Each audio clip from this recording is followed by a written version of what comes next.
Hello, welcome back to the reading of the poem of the Man God written by Maria Valtorta, Volume 3, Chapter 380, Part 3, The Parable of the Unfaithful Steward, Essenes and Pharisees. And he went to the sundry debtors of his master, and he said to the first one, How much do you owe my master for the money he lent you 3 years ago in springtime? And the debtor replied, 100 measures of oil for money and interest. Oh, poor fellow! What, with such a large family, and with your children afflicted by diseases, you have to give so much? But did he not give you money to the value of 30 measures? Yes, but I needed it urgently, and he said to me, I will give it to you, but on condition that you will pay me back whatever the sum will yield to you in 3 years. It yielded the equivalent of 100 measures, and I must give them.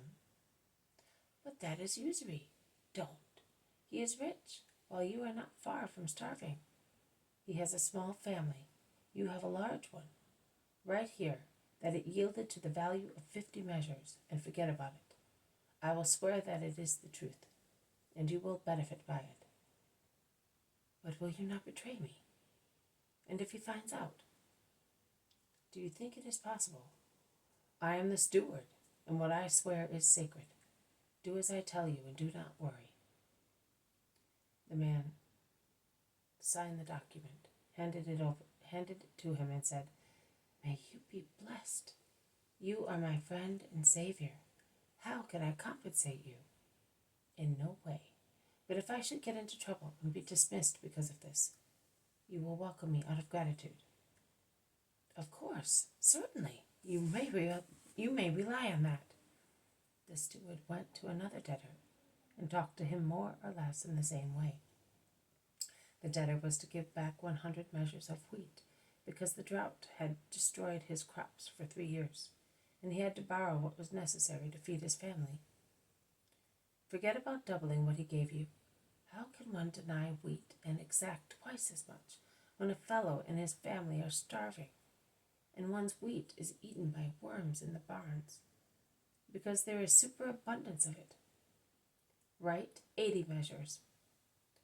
But if he remembers and he gives me 20, then another 20, and then 10. How can you expect him to remember? I gave them to you, and I do not want to remember. Do as I say, and it is all settled. There must be justice between rich and poor people. If I were the master, I would accept only the 50 measures, and perhaps I would remit them as well.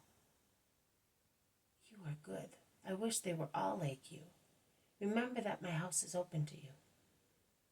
The steward called on other debtors in the same way, stating that he was willing to get into trouble to put matters right according to justice, and offers of help and blessings rained upon him. When he was reassured about his future, he went to his master, who in turn had dogged his steps and discovered his trick. The master, however, praised him, saying, What you did is not right, and I do not praise you for that, but I must praise you for your cunning. The children of this world are really more cunning than the children of light. And I repeat to you what the rich man said, Fraud is not right, and I will never praise anyone for it. But I exhort you to be shrewd, at least like the children of this world, with the means of this world, to make them serve as money to enter the kingdom of light. That is, make good use of earthly riches, which are means distributed unjustly and used to purchase a fleeting welfare, which is of no value in the eternal kingdom, so that they may open its door to you. Assist the poor with the means you have. Give back what you or any other member of your family took unjustly. Break with the evil, guilty love for riches. And all these things will be like friends, who in the hour of your death will open the eternal gates to you and will receive you in the blissful abode. How can you expect God to give his heavenly goods if he sees that you cannot make good use even of earthly goods? As an impossible supposition Do you want him to accept squanderers in the heavenly Jerusalem? No, never. Up there one will live with charity, generosity, and justice. Everybody for one, and everyone for everybody. The communion of saints is an active and honest society. It is a holy society, and no one who has proved to be unjust and unfaithful can enter it. Do not say, but we shall be faithful up there, because we shall have everything up there without any fear. No, he who is unfaithful in little would be unfaithful even if he possessed everything. And he who is unjust is little is unjust in much. God does not trust true wealth to those who in the earthly test prove that they do not know how to use earthly riches. How can God entrust you one day in heaven with the mission of supporting spirits of your brothers on the earth, when you have shown that extortions, frauds, and greed are your prerogatives? He will therefore deny you your treasure, which he had kept for you, and he will give it to those who are shrewd on the earth, by using also what is unjust and unwholesome in deeds, which make them just and wholesome. No servant can serve two masters, because he will belong to one or to the other, and he will hate one or the other. The two masters whom man can choose are God or Mammon. But if he wishes to belong to the former, he cannot wear the colors, or follow the voice, or use the means of the latter. A voice rises from the group of the Essenes. Man is not free to choose. He is forced to follow a fate. We do not state that it is distributed unwisely. On the contrary, the perfect mind has fixed, according to its own perfect plan, the number of those who will be worthy of heaven. All the others strive in vain to become so. That is the situation, and it cannot be otherwise. As one coming out of a house may be killed by a stone falling from a cornice, whereas one in the thick of the battle may not suffer the slightest wound. Likewise, he who wants to save himself, but it is not written so, will only commit sin even unawares, because his damnation is fated. No, man, it is not so, and change your mind. By thinking so, you do the Lord wrong. Why? Tell me, and I will change my mind. Because by saying so, you mentally confess that God is unjust with his creatures. He created them in the same way and with the same love. He is a father, perfect in his paternity, as he is in everything else.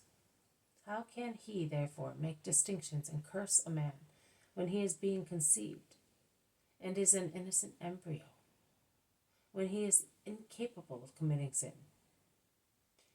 To take his revenge for the offense received from man? No, God does not take his revenge thus. He would not be satisfied with a miserable sacrifice like that, with an unjust forced sacrifice. The offense made to God can be removed by the God-made man. He will be the expiator. Neither this nor that man. Oh, I wish it had been possible for me to have to remove only the original sin. I wish there had been no Cain on the earth, no Lamech, no corrupt sodomite, no homicide, thief, fornicator, adulterer, blasphemer, no one without love for one's parents, no perjurer, and so forth. But of each of those sins, the sinner is guilty, and the author, not God. God left his children free to choose between good and evil. And that was wrong, shouts the scribe. He tempted us beyond measure, although he knew that we were weak, ignorant, poisoned. He led us into temptation, that is either imprudence or wickedness. Since you are just, you must grant that what I say is the truth. You are telling me lies to tempt me. God had given Adam and Eve all the necessary advice. To what avail? He did the wrong thing even then. He should not have put the tree, the temptation, in the garden. In that case, where is the merit of man? He would have done without it. he would have lived with no merit of his own, but only with the merit of God. They are tempting you, Master. Leave those serpents alone and listen to us, who live in continence and meditation, shouts once again the Essene. Yes, you live, but badly. Why do you not live holily? This has been a reading on the Poem of the Man God, written by Maria Valtorta, Volume 3, Chapter 380, Part 3, The Parable of the Unfaithful Steward, Essenes and Pharisees. Thank you for listening. I will see you tomorrow. May God bless you, and may peace be with you.